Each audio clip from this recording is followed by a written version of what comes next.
While the premise of simple interest and compound interest is putting a lump sum of money into an account or an investment account, and over a period of time, you making a chunk of interest. With annuities, you have consistently putting equal sum of money over a period of time at an interest rate. And that's the concept of annuity. And this video is going to talk about different types of annuities and how to answer questions involving them. So the first annuity is called the future value annuity.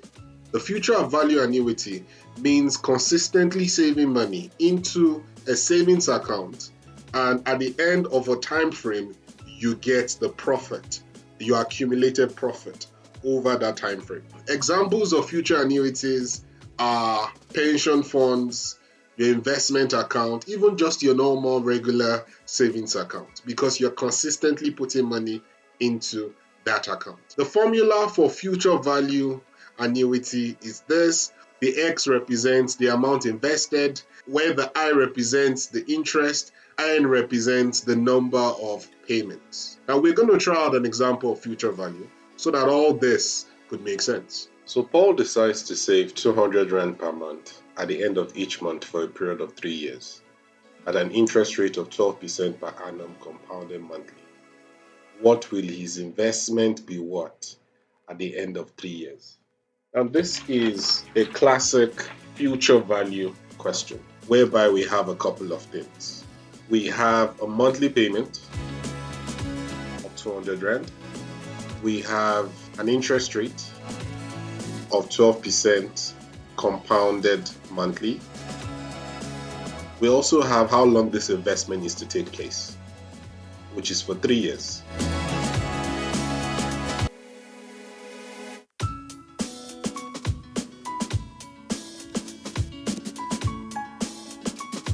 So next up, we write down our formula.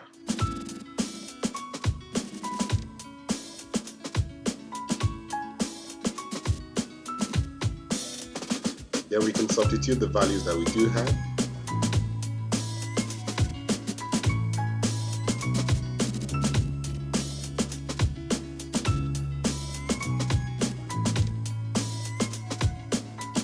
And that's it. With future value, we talked about the fact that being you saving money right now and getting the lump sum in the future. While with present value, we reverse the case. We get the money right now, we pay for it in the future. Now, the concept of present value works in loans, right? Because with loans, we collect our money right now. Like you get a car or you get a house, you would get the money to fund getting a car or a house right now. But over a course of 5 years or 20 years, per month, you repay the bank the loan. Now, the formula for present value is this, where the X, the I, and the N remains the same. So let's try out an example to make all this make sense. So the question here says, a loan of 240,000 is repaid over 5 years with equal monthly payments, starting 1 month after the loan was granted. It is normal for your payment to be made 1 month after a loan is granted. That's the usual way. So the first question says calculate the monthly repayment if the interest on the loan is 9% per annum compounded monthly. Now we start with a couple of things. We understand that our present value is the value of our loan, which is 240,000. We understand that our N would be for 5 years. Our interest rate is 9%, which is compounded monthly. So what that means is,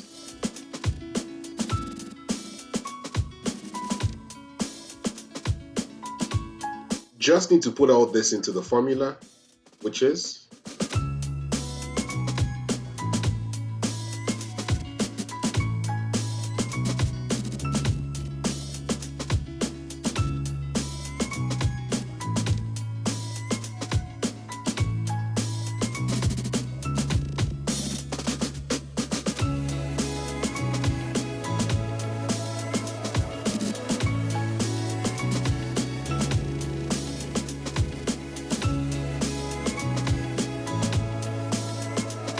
And that's it.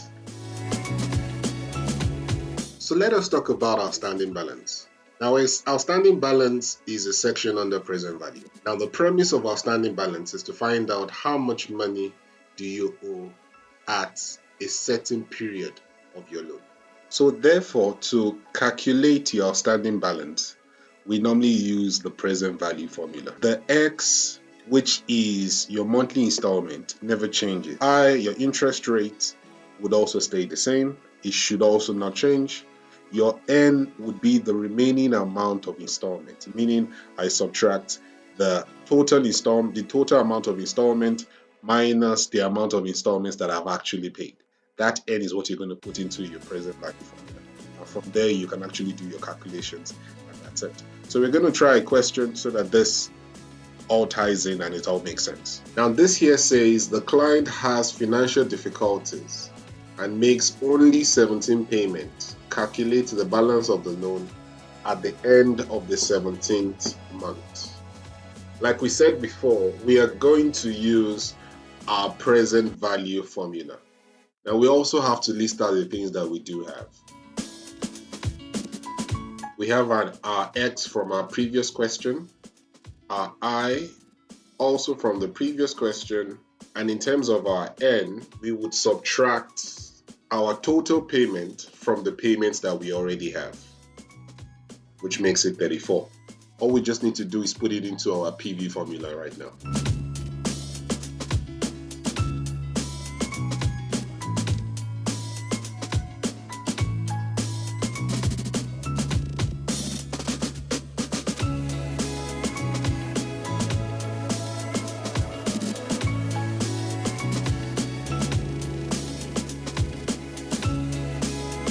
After 17 payments, this person will still be owing 182,585 Rand 47 cents. And that's it. And in conclusion, annuities is consistent payment made into our account, either to get the money in the future or to get the money right now. One very important thing is that payments needs to be made at the end of the first month. So you always make your first payment 1 month after you take out a future annuity or after you take out a loan. That's very important. Now, if you start paying for your loan or your future value immediately, you have to add 1 to your number of repayment, and that's it on financial math. I talked about things like simple interest, compound interest in earlier videos. You can check it out in the description below. If you have any questions, please do not hesitate to put down a comment. I'll try my best to explain and answer any questions you guys might have. Please do like and subscribe. Thank you.